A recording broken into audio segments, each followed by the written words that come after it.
Lecture du livre Patriarches et prophètes d'Ellen White. Chapitre 70. Le règne de David. À peine monté sur le trône, David se mit à la recherche d'un site plus convenable pour en faire la capitale du royaume. Son choix se fixa sur une localité située à 33 km au nord d'Hébron. Avant l'occupation du pays par Josué, ce lieu s'appelait Salem. C'est près de là qu'Abraham avait manifesté envers son Dieu toute la profondeur de son obéissance et de sa foi. 8 siècles avant le couronnement de David, Melchisédek, sacrificateur du Dieu Très-Haut, y avait habité.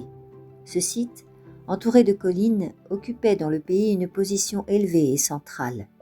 Placé sur la limite des tribus de Benjamin et de Juda, à peu de distance de celle d'Éphraïm, il était d'un accès facile aux autres tribus. Pour s'emparer de cet emplacement, les Hébreux devaient en déposséder un reste de Cananéens qui s'étaient fortifiés sur les collines de Sillon et de Morija. Cette place forte s'appelait du nom païen de Jébus, et ses habitants les Jébusiens.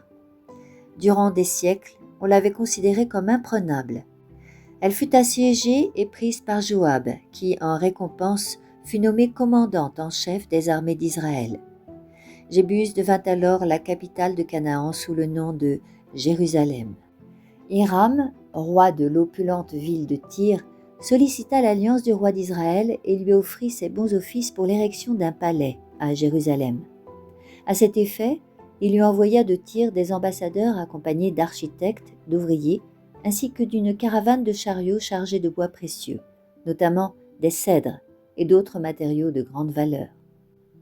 L'affermissement rapide du royaume de David réunit sous un seul sceptre la prise de la forteresse de Jébus et l'alliance avec Hiram provoquèrent de nouvelles hostilités de la part des Philistins. Ils envahirent le pays d'Israël avec une forte armée et s'établirent dans la vallée des Géants. En attendant les ordres de Dieu, David et ses hommes se retirèrent dans le fort de Sillon. David consulta l'Éternel et il lui demanda: Monterai-je à la rencontre des Philistins? Les livreras-tu entre mes mains? L'Éternel répondit à David: Monte, car certainement je livrerai les Philistins entre tes mains. David engagea alors immédiatement la lutte contre ses ennemis et les mit en déroute, emportant les idoles qu'ils avaient amenées avec eux pour s'assurer la victoire. Humiliés et exaspérés de cette défaite, les Philistins réunirent une armée plus considérable et une seconde fois, ils se répandirent dans la ville des Géants. David consulta l'Éternel qui lui répondit: Tu ne monteras pas, et tu les tourneras par derrière, et tu les atteindras du côté des mûriers. Et quand tu entendras un bruit de pas dans les cimes des mûriers, alors hâte-toi, car à ce moment même l'Éternel marchera devant toi pour attaquer le camp des Philistins depuis Géba jusqu'à l'entrée de Gézer. La renommée de David se répandit dans tous les pays, et l'Éternel le rendit redoutable à toutes les nations. Solidement assis sur son trône, délivré des invasions, David put s'occuper d'un dessein longtemps caressé: amener à Jérusalem l'arche de Dieu qui, depuis bien des années, était restée à Kirjat-Jéarim, ou Baalé de Juda, à 15 km de Jérusalem. Il était convenable que la capitale fût honorée par le symbole de la présence de Dieu. Voulant que cette circonstance fût l'occasion d'une solennité imposante et de grandes réjouissances, David rassembla tous les hommes d'élite d'Israël, qui au nombre de 30 000 répondirent joyeusement à son appel. Le grand prêtre, ses frères dans le ministère, les princes et les principaux des tribus s'assemblèrent à Baalé de Juda. On sortit l'arche de la maison d'Abinadab et on la plaça sur un chariot neuf traîné par des bœufs. La multitude suivait en jouant de la musique et en poussant des cris de triomphe. Par monts et par veaux, l'imposante procession poursuivit sa marche vers la sainte cité. David et tout Israël dansaient devant Dieu avec une grande ferveur, en chantant et en s'accompagnant de harpes, de lyres, de tambourins, de cymbales et de trompettes. Il y avait longtemps qu'on avait vu une telle allégresse en Israël. Quand ils furent arrivés à l'ère de Kidon, Uza étendit la main pour retenir l'arche parce que les bœufs allaient tomber. Le courroux de l'Éternel s'enflamma contre Uza et il le frappa parce qu'il avait porté la main sur l'arche. Et Uza mourut là devant Dieu. Une soudaine terreur se répandit parmi la foule en fête. David, étonné et alarmé, s'en prit dans son cœur à la justice de Dieu. N'avait-il pas voulu l'honorer ainsi que son arche, symbole de sa présence? Pourquoi donc ce terrible châtiment venait-il transformer une scène de joie en un jour de deuil et de tristesse? Craignant d'amener l'arche près de sa demeure, David décida de la laisser là où elle était. On lui trouva un emplacement non loin de là, dans la maison d'Obed-Édom, le Gittien. Uza avait été frappé à mort pour avoir violé un ordre très explicite donné par Dieu à Moïse au sujet du transport de l'arche.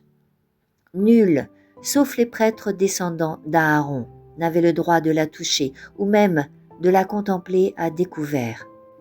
Il était écrit « Ils couvriront l'arche du témoignage ». Alors les enfants de Kehat viendront pour l'emporter, et ils ne toucheront point les choses saintes, de peur qu'ils ne meurent. Une fois l'arche recouverte par les prêtres, les Kéhatites devaient la soulever par des barres passées dans les boucles fixées à ses côtés. Les Gersonites et les Mérarites, qui avaient la charge des draperies, des parois et des colonnes du tabernacle, avaient reçu de Moïse des chariots et des bœufs pour transporter ces objets. Mais il n'en donna point aux enfants de Kehat, parce que, étant chargés du service des objets sacrés, ils les portaient sur leurs épaules. Le transfert de l'arche hors de Bahalé de Juda avait donc été effectué en violation flagrante et inexcusable des prescriptions divines. Cette tâche sacrée s'était accomplie, tant par David que par le peuple, avec ferveur et dans la joie. Mais Dieu n'avait pu accepter cet hommage, étant donné qu'il n'avait pas été rendu selon ses ordres précis. Les Philistins, qui ignoraient les préceptes divins, avaient renvoyé l'arche à Israël sur un chariot neuf, et Dieu avait eu égard à leur bonne volonté. Mais les Israélites, qui possédaient des instructions détaillées à ce sujet, déshonorèrent Dieu en négligeant de s'y conformer. En outre, Uza était coupable d'un péché plus grave. La conscience chargée de péchés non confessés, il avait en partie perdu le sentiment de la sainteté de la loi divine et ne craignit pas de porter la main sur le signe de la présence divine. Le Seigneur n'agrée pas qu'on obéisse partiellement à ses commandements, ni qu'on les prenne à la légère. Par le châtiment d'Uza, il voulut faire sentir à tout Israël l'importance d'une stricte conformité à ses ordonnances. La mort d'un homme, en ramenant le peuple au respect de sa loi, pouvait prévenir le châtiment de milliers de personnes.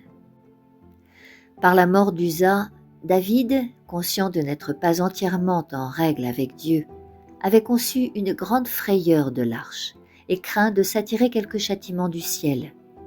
Mais Obed-Édom, quoique en tremblant, accueillit avec joie et empressement ce symbole sacré, comme un gage de la faveur divine assurée à tous les cœurs obéissants. Aussi, toute la maison d'Israël tourna dès lors les yeux vers le Gittien, et l'on constata que Dieu avait béni Obed-Édom et toute sa famille. Le châtiment divin accomplit son œuvre dans le cœur de David. Il comprit mieux la solennité de la loi de Dieu et la nécessité de la suivre strictement.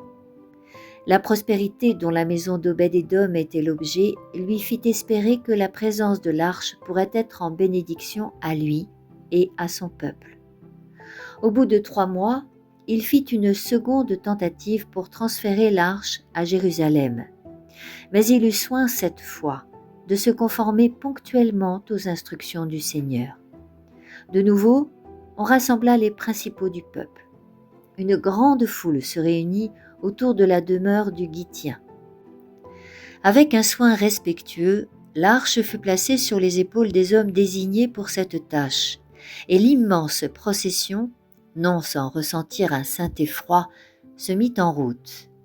Après qu'on eut fait 6 pas, la trompette sonna une halte, et sur l'ordre de David, on sacrifia un taureau et une bête grasse.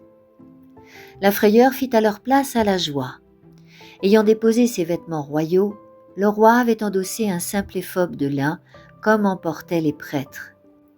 En agissant ainsi, David n'usurpait pas les fonctions sacerdotales, car d'autres que les prêtres pouvaient revêtir l'éphod.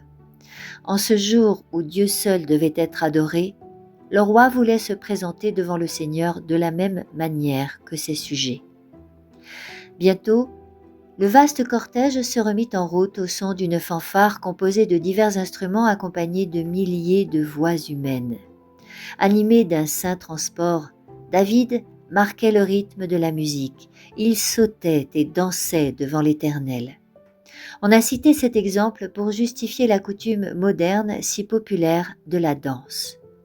Mais l'acte du roi David n'a pas le moindre rapport avec les danses nocturnes et sensuelles de notre époque, divertissement où l'on sacrifie au plaisir sa santé et sa moralité. Les habitués du bal et des salles de danse ne songent pas à adorer Dieu. La prière et les cantiques y seraient déplacés. Ce fait à lui seul prouve le contraste entre les deux genres de danse. Les chrétiens ne peuvent participer à des amusements qui ont pour tendance de diminuer leur amour des choses saintes et leur joie dans le service de Dieu. La musique et les danses offertes à Dieu en tribut de louange à l'occasion du transfert de l'arche n'avaient aucune ressemblance avec la dissipation qui caractérise la danse moderne. D'un côté, on s'attachait à glorifier Dieu. De l'autre, on adopte une invention de Satan ayant pour but de porter les hommes à l'oubli et à le déshonorer. La procession triomphante qui suivait le symbole sacré du roi invisible d'Israël arriva en vue de la capitale. À ce moment, un hymne retentit. Il avertissait les sentinelles postées sur les murailles d'ouvrir les portes de la ville. Il disait « Portes, élevez vos voûtes, ouvrez-vous toutes grandes portes éternelles, et le roi de gloire entrera. » Un chœur accompagné d'instruments demanda alors « Qui est ce roi de gloire ?» Un autre chœur répondit « C'est l'Éternel, le fort, le puissant, l'Éternel, puissant dans les batailles. » Des centaines de voix s'unirent ensuite pour chanter le refrain triomphal. « Portes, élevez vos voûtes, élevez-les, portes éternelles, et le roi de gloire entrera. » À nouveau se fit l'interrogation joyeuse. « Qui est-il, ce roi de gloire ?» Et la voix de la multitude, s'élevant comme le mugissement de la mer, répondit avec enthousiasme. « C'est l'Éternel des armées, c'est lui, le roi de gloire. » Les portes de la ville s'ouvrirent alors toutes grandes. Le cortège y pénétra, et l'arche fut déposée avec respect sous la tente érigée pour la recevoir. Dans l'enceinte sacrée, on éleva des autels pour les sacrifices. La fumée des sacrifices de prospérité et des holocaustes, comme les nuées d'encens qui accompagnaient les prières et les actions de grâce d'Israël, montèrent vers le ciel. Le service terminé, le roi prononça lui-même une bénédiction sur tout le peuple. Puis, avec une munificence toute royale, il fit distribuer des rafraîchissements à la multitude. Toutes les tribus d'Israël avaient été représentées dans la célébration de cette journée, qui fut la plus solennelle du règne de David. Je t'invite à la suite de ce chapitre intitulé « Le règne de David » dans le prochain audio.